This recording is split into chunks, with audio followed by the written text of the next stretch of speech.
there, I'll make it. Anywhere, it's up to you, New York, New York.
All right, how we doing?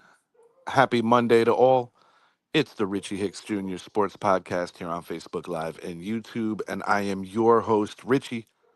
On today's show, going to be speaking about the events and happenings of Week 8 in the NFL yesterday, which was Sunday. Giant loss, to say the least, for the New York Football Giants as Cam Scadabo's season was sadly ended yesterday in Philadelphia. Questionable hit on a hip tackle by Zach Baun. Scatabo was working a pretty good ball game prior to that. It happened in the second quarter, late in the second quarter, as the New York Giants suffered a 38-20 defeat and missed out on a chance of sweeping the defending world champion Philadelphia Eagles. A poorly officiated game, to say the least. I believe that yesterday we perhaps saw the death of the tush push. I'll try to paint the picture as best I can. Philly's trying to get a first down. They're lined up for their patented tush push play, the brotherly shove, as some would call it. Jalen Hurts extends the football over the line to gain, but there's no whistle, and he is not down as he is leaning on other football players.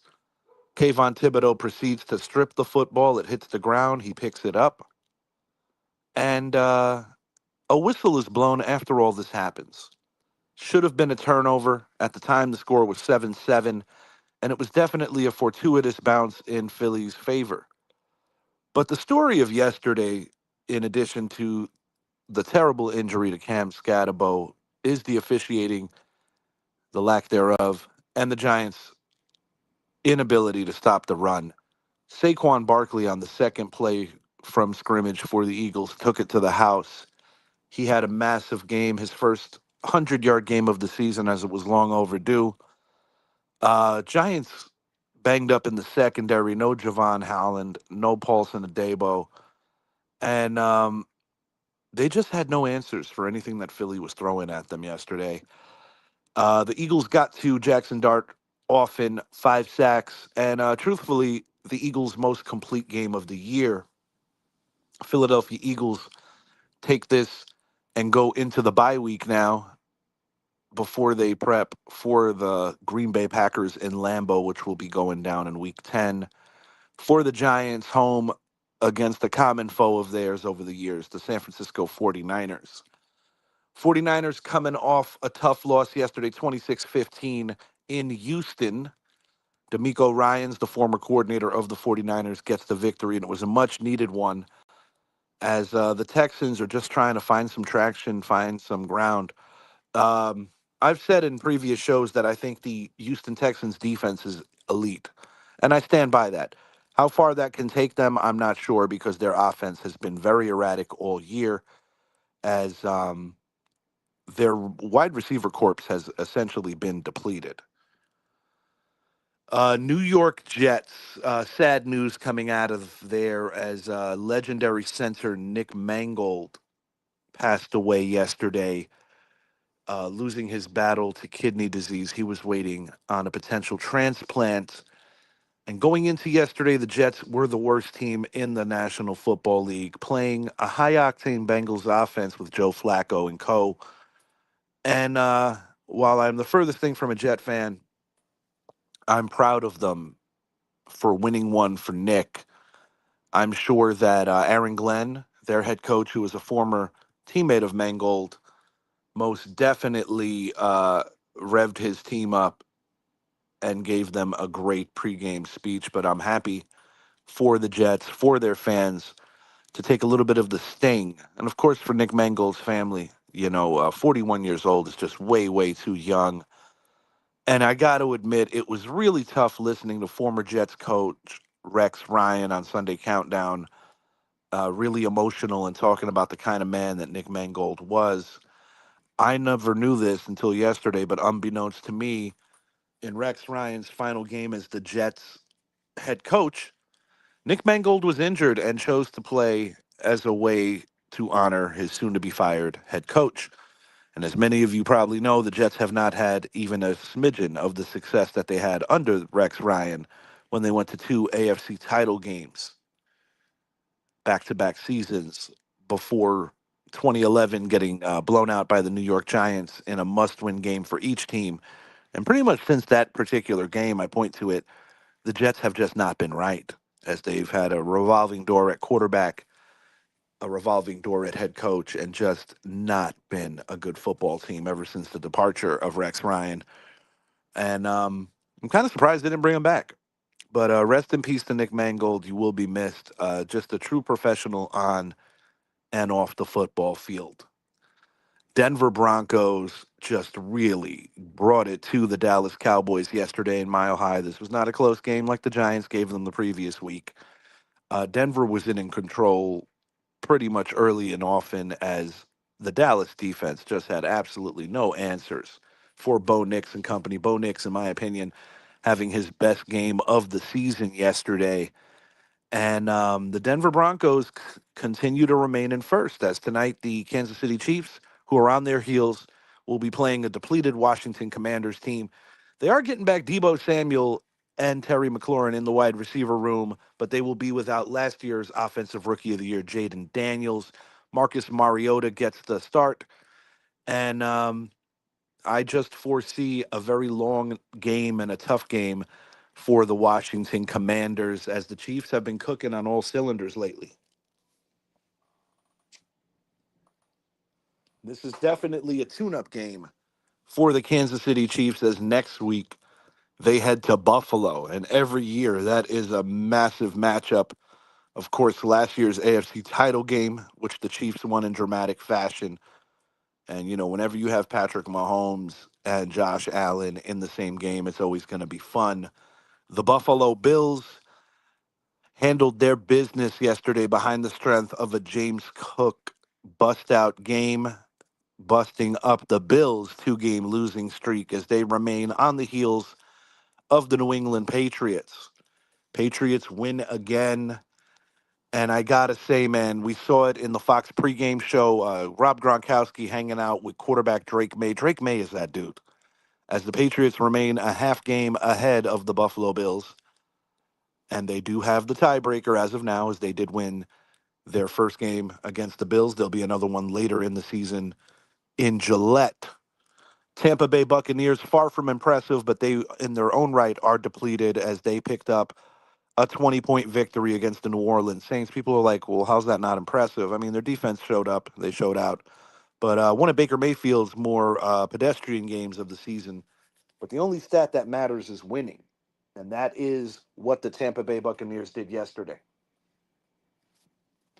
I would have to say the two surprises of yesterday: Baltimore Ravens defeating the Chicago Bears with Tyler Huntley at quarterback, and the Miami Dolphins going into Atlanta and blowing out the Falcons, the Kirk Cousins-led Falcons. I really was shocked to see that, as all season long, Miami probably the worst run defense in professional football, but the Giants are steady on their ass on that. But a big win for Miami, as clearly they are still playing for Mike McDaniel. So you got to give them a little credit there, no question about it. I would have to say yesterday, game of the day, in my opinion, got to be The Green Bay Packers on the road, 10-point victory over their former quarterback, Aaron Rodgers. Aaron Rodgers, of course, has won 4 league MVPs as a member of the Packers, took them to many, many NFC title games, winning Super Bowl 45 against the team he currently plays with. The Steelers' defense is just not right. And when you look at their roster, it's a head scratcher through and through to figure why these guys are not able to make the necessary stops. We saw it in the Cincinnati game. We saw it early in the year against the New York Jets. We saw it yesterday against the Green Bay Packers. The Pittsburgh Steelers are truly struggling on that side of the ball. They now drop to 4-3, but definitely get some help with the Bengals getting beat yesterday. And the Ravens getting a surprise dub, but the Ravens patiently awaiting the reinsertion of Lamar Jackson to that lineup. I do believe that more than likely Lamar will probably suit up next week or next game they play, I should say. So keep your eyes on that. I think most of the football world thought that Lamar was going to suit up yesterday. We got a game tonight, Monday Night Football. I mentioned it earlier. The Commanders are traveling to Arrowhead Stadium to take on the Chiefs. I'm expecting a blowout here, 37-20 in favor of the Kansas City Chiefs. Definitely not a fun day yesterday for New York sports fans, as in addition to the Giants getting snuffed out by their biggest rival, the Eagles. New York Knicks take their first L of the season, losing to the Miami Heat in Miami, 115-107. And this is after the Knicks starting the season off undefeated at home, defeating both the Cavaliers and the Celtics within 3 days of each other. But long season, Jalen Brunson looks like he's shooting the ball better, so I'm encouraged with that. World Series, Game 3 tonight should be a good one. As we have Tyler Glasnow going head-to-head, Glasnow going head-to-head with Max Scherzer.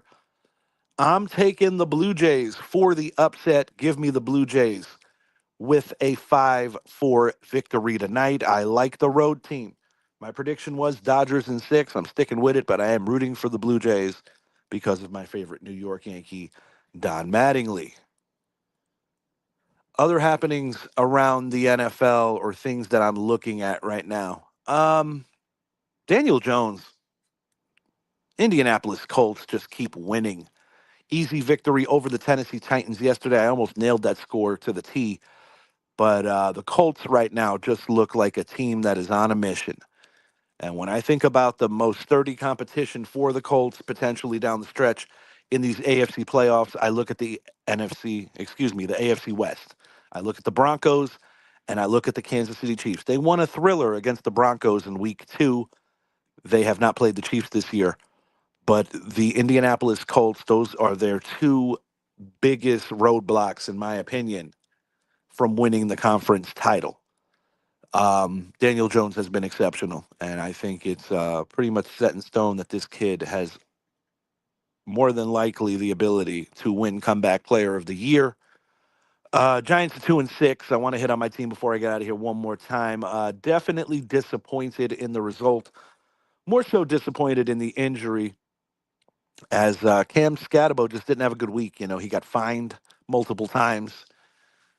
One of them mainly the 10th incident with Jackson Dart as he was getting evaluated for a concussion a couple of weeks back against the Eagles, the game the Giants won.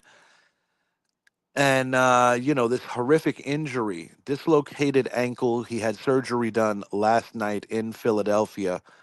And all I could say is that I just hope that it's a quick recovery. I hope there's not too many complications, because that kind of injury can lead to a lot of infections.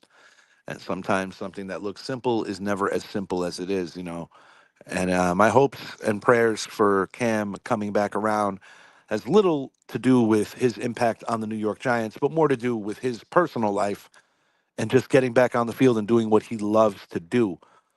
Very heartbroken for his father, Leo Scatabo, as he just looks like the proudest papa out there. Just happy to see his son living out his dream. And Cam has been anything you would want out of a young player to be for the New York Football Giants. He's been a vocal leader. He's been a leader on the field. He has been, in many aspects, a huge heartbeat for the New York Giants. As the future does look bright, but they've got to you know tidy up some things. And I'm just going to say this: Shane Bowen has got to go. He was known for being a very good run stopping defensive coordinator during his years in Tennessee, and that has not come to fruition with the New York Giants. On a positive note, Brian Burns ups his sack total to 12 as he leads all NFL pass rushers in that statistic. But these referees yesterday, and I'm not blaming this on them. The Giants would have lost regardless, in my opinion. But these referees were awful. The Darius Slayton touchdown that got rubbed off the board, that was awful. He was getting his jersey held, and they called a push off on him. I already alluded to what I thought about the Kayvon Thibodeau play. And Kayvon, I think, answered it as best he could with a little frustration. He just said it was bullshit, and I guess got to keep playing. But it's tough when things are already uphill and you have to worry about the Zebras as well. But Shane Bowen, in my genuine opinion, the biggest problem for the New York football Giants, more so than any of the injuries. If you haven't already, please make it a point to like and subscribe to the channel, the Richie Hicks Jr. Sports Podcast on YouTube. We will be coming live in the near future with a new show, announcements to come. Enjoy the rest of your Sunday. Get well, Cam Scatterbo. We love you, big dog. I'm out.